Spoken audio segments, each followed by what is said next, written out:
اور جس کا عقیدہ انبیاء قبروں میں زندہ نہیں وہ اہل بدعت۔ دیوبند اور بدعت کا کیا تعلق ہے؟ عقیدہ کسی اور کا ہے، کھاتے ہمارے ڈالتے۔ لوگ کہتے ہیں دیوبندی زندہ نہیں مانتا، میں نے کہا نانا جو زندہ نہیں مانتا ہمارا نہیں ہے، اس کو دور کرو ہم سے۔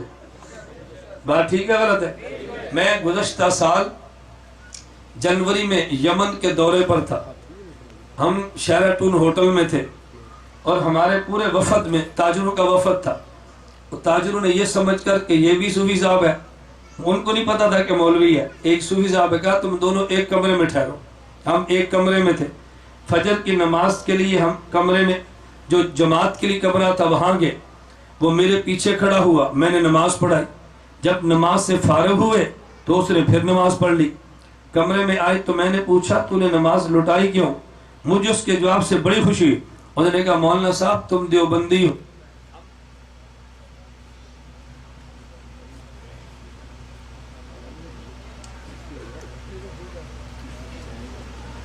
ٹھیک ہے آگے۔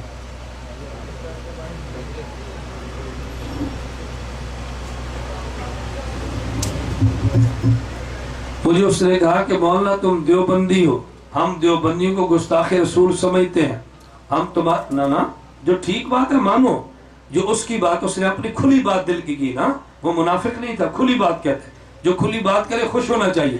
مجھے اس نے کہا جی تم دیوبندی ہو، دیوبندی گستاخ رسول ہے، میں کیسے تیرے پیچھے نماز پڑھ سکتا ہوں؟ میں نے کہا بھائی دیکھو میں غصے نہیں ہوتا، میں گرم نہیں ہوتا، مجھے یہ بتا کہ دیوبندی گستاخ رسول کیوں ہے، میں دلیل پوچھ سکتا ہوں۔ کہتا ہے تم قبر میں نبی کو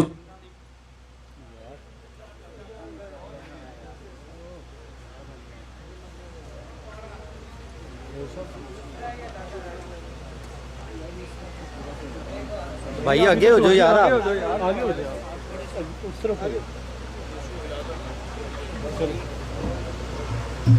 تو پہلا ہے کہ ساڑھا کیمرہ خراب کیتا ہوں، ساڑھا سپیکر خراب کر۔ توجہ، میں خطیب نہیں ہوں، میں کون ہوں؟ وکیل۔ سپیکر کے آف ہونے سے ہمارا موڈ آف نہیں ہوتا، ہم اپنے جگہ پر قائم دائم۔ بات سمجھ آ رہی ہے؟ ہم خطیب تو نہیں کہ پریشان ہو جائے، ہم نے جہاں سے تقریر ختم کی وہاں سے پھر شروع کر دیں۔ میں نے اس سے پوچھا مجھے بتا، تو نے کہا دیوبندی گستاخ رسول ہیں، وجہ کیا ہے؟ کہتا ہے جی دیوبندی انبیاء کو قبر میں زندہ نہیں مانتے۔ میں نے کہا اور؟ کہتا ہے قبر پہ جائیں تو نبی کے صلاۃ و سلام سما کے قائل نہیں۔ میں نے کہا اور؟ کہتا ہے پیغمبر کے وسیلے سے دعا کے قائل نہیں۔ میں نے کہا اور؟ کہتا ہے پیغمبر پہ اعمال کے پیش ہونے کے قائل نہیں۔ میں نے کہا اور؟ کہتا ہے نبی پاک کے روزے پہ جا کے یوں کہیں حضور اللہ سے ہمارے گناہوں کی معافی کی دعا مانگو، استشفاء اس کا قائل نہیں۔ ہم اس لیے گستاخ کہتے ہیں۔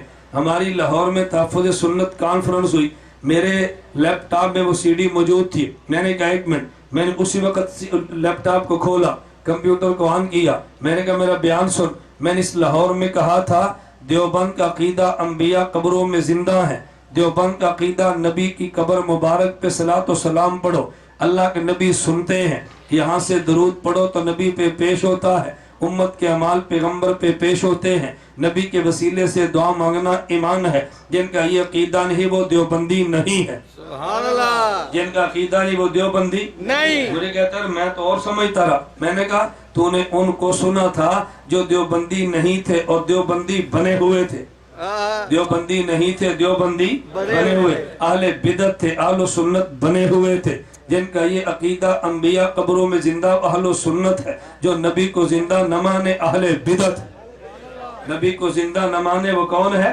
اہل بدعت۔ توجہ، ہمارا عقیدہ انبیاء قبروں میں زندہ، مسئلہ سمجھنا۔ لوگ پوچھیں گے دلیل کیا ہے؟ آپ نے دلیل یوں دینی ہے، قرآن کریم میں ہے وَلَا تَقُولُوا لِمَن يُقْتَلُ فِي سَبِيلِ اللَّهِ أَمْوَاتٌ بل احیاء ولکن لا تشعرون۔ جو آدمی اللہ کے راستے میں قتل ہوتا ہے اسے تم نے مردہ نہیں کہنا، وہ تو زندہ ہے۔ حکیم الامت مولانا اشرف علی تھانوی اللہ کی قبر پہ کروڑوں رحمتیں نازل فرمائے۔ حکیم الامت مولانا اشرف علی تھانوی اللہ کی قبر پہ کروڑوں رحمتیں نازل فرمائے۔ اسلام آباد یونیورسٹی کے ڈائریکٹر جنرل صاحبزادہ ساجد الرحمان مسلکن بریلوی ہیں۔ میں یونیورسٹی میں گیا، میری ان سے ملاقات تھی، مجھے وہ خود کہنے لگا، کہتے ہیں مولانا میں نے ایک مرتبہ حکیم الامت اشرف علی تھانوی کی عبارت کو لیا، جو اللہ کے پیغمبر کے عشق میں ڈوبی ہوئی تھی. میں نے ایک بریلوی مولوی سے کہا, میں نے حضرت کا نام نہیں بتایا, میں نے بتایا یار یہ تحریر کیسی ہے. کہتا ہے یہ تو عاشق رسول کی ہے. میں نے کہا حکیم الامت مولانا اشرف علی تھانوی کی ہے. کہتا ہے اس کو دوبارہ دیکھیں گے. جب میں نے مولانا تھانوی کا نام نہیں بتایا تو کہتا ہے عاشق رسول کی ہے. جب میں نام بتایا تو کہتا نہیں دوبارہ دیکھیں گے. میں بتا رہا حکیم الامت مولانا اشرف علی تھانوی, اللہ ان کی قبر پہ کروڑ رحمتیں نازل فرمائے.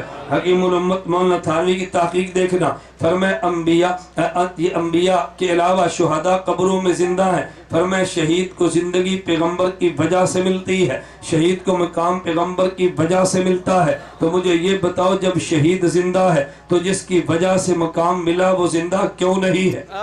جن کی وجہ سے مقام ملا وہ زندہ کیوں نہیں؟ مدینہ منورہ میں ایک شخص مجھے کہنے لگا کہ مولانا صاحب یہ بتاؤ پیغمبر کے وسیلے سے دعا جائز ہے؟ میں نے کہا یار تو بتا, تو نبی کا وسیلہ تو نہیں مانتا, کوئی وسیلہ مانتا بھی ہے. مجھے کہا جی اب نماز کا وسیلہ میں مانتا ہوں. میں نے کہا نماز عرش سے آئی ہے یا اس کو کوئی لایا ہے؟ کہتا جی آئے تو نہیں ہے, لایا ہے. میں نے کہا لانے والے کا نام کیا ہے؟ کہتا ہے حضرت محمد صلی اللہ علیہ وسلم. میں نے کہا پھر میں یوں کہوں گا جو ہمیں نماز ملی ہے اس کا وسیلہ بھی حضرت محمد ہے. یہ وسیلہ نہ بنتے نماز ملنی ہی نہیں تھی, نماز ملنی ہی نہیں تھی. میں نے کہا بتا قرآن کا وسیلہ جائز ہے؟ کہتا ہے جی جائز ہے. میں نے کہا قرآن خود آیا ہے یا کوئی لایا ہے؟ کہتا ہے جی قرآن پہلے حضور کے سینے مبارک پہ اترا تو پھر ہمیں ملا ہے. میں نے کہا پھر میں یوں کہوں گا خود قرآن کا وسیلہ بھی پیغمبر کا سینہ ہے. اگر یہ سینہ مبارک نہ ہوتا قرآن ملنا ہی نہیں تھا. تو نماز کا وسیلہ جائز ہے اور خود نماز جس کے وسیلے سے ملی ہے, مجھے بتا اس کا وسیلہ کیوں جائز نہیں؟ بس یہ دعا کرو اللہ میں بات سمجھنے کی توفیق عطا فرمائے. حکیم الامت تھانوی نے 2 لفظ فرمائے ہیں, پہلے وہ لفظ بولو پھر اس لفظ کا ترجمہ سمجھو. حکیم الامت تھانوی فرماتے ہیں شہید مقتول فی سبیل اللہ ہے اور نبی مقتول فی اللہ ہے. شہید مقتول فی سبیل اللہ ہے اور نبی مقتول فی اللہ ہے. فرمایا مقتول فی سبیل اللہ زندہ ہے تو مقتول فی اللہ اس سے بڑھ کے زندہ ہے. یہ تو لفظ تھے نا, میں ذرا لفظوں کو کھولتا ہوں. حکیم الامت تھانوی نے کیا سمجھایا؟ جبریل امین آئے, ان نے پوچھا یا رسول اللہ اخبرنی عن الاحسان, اللہ کے پیغمبر بتاؤ احسان کیا ہے؟ نبی پاک صلی اللہ علیہ وسلم نے فرمایا ان تعبد اللہ کأنک تراہ, عبادت خدا کی یوں کر گویا خدا کو دیکھتا ہے. فَإِن لَمْ تَكُنْ تَرَاهُ فَإِنَّهُ يَرَاكَ, اگر تو نہیں دیکھ سکتا عبادت یوں کر کہ خدا تمہیں دیکھتا ہے.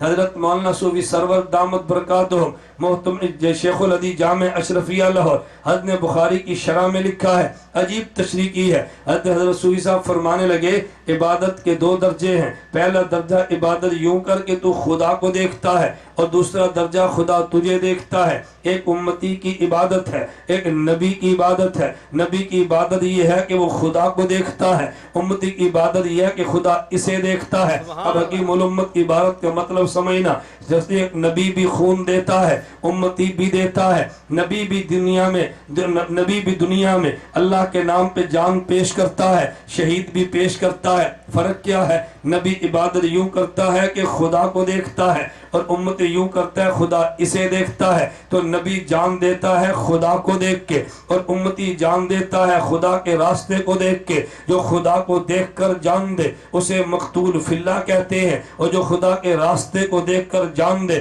اسے مقتول فی سبیل اللہ کہتے ہیں. جس نے راستے کو دیکھ کر جان دی ہے وہ زندہ ہے, تو جس نے راستے والے کو دیکھ کر جان دی ہے وہ زندہ کیوں نہیں ہے؟ وہ زندہ کیوں نہیں؟ توجہ, اب میں بات سمجھانے لگا ہوں. جو میں مثالیں دے رہا تھا عنوان ہے نا ذہن میں, اب میں ایک مثال سمجھانے لگا ہوں. کوئی بندہ کہے گا کہ جب انبیاء قبروں میں زندہ ہیں, اللہ نے فرمایا کہ شہداء زندہ ہیں, تم نے شہداء کی حیات سے سمجھا اللہ کی نبی زندہ ہیں. تو اللہ قرآن میں یوں فرما دیتے الانبیاء احیاء فی قبورہم, اللہ قرآن میں یوں فرما دیتے انبیاء قبروں میں زندہ ہیں. میں نے کہا نہ یوں نہیں فرمانا چاہیے تھا. کہتے ہیں وجہ کیا ہے؟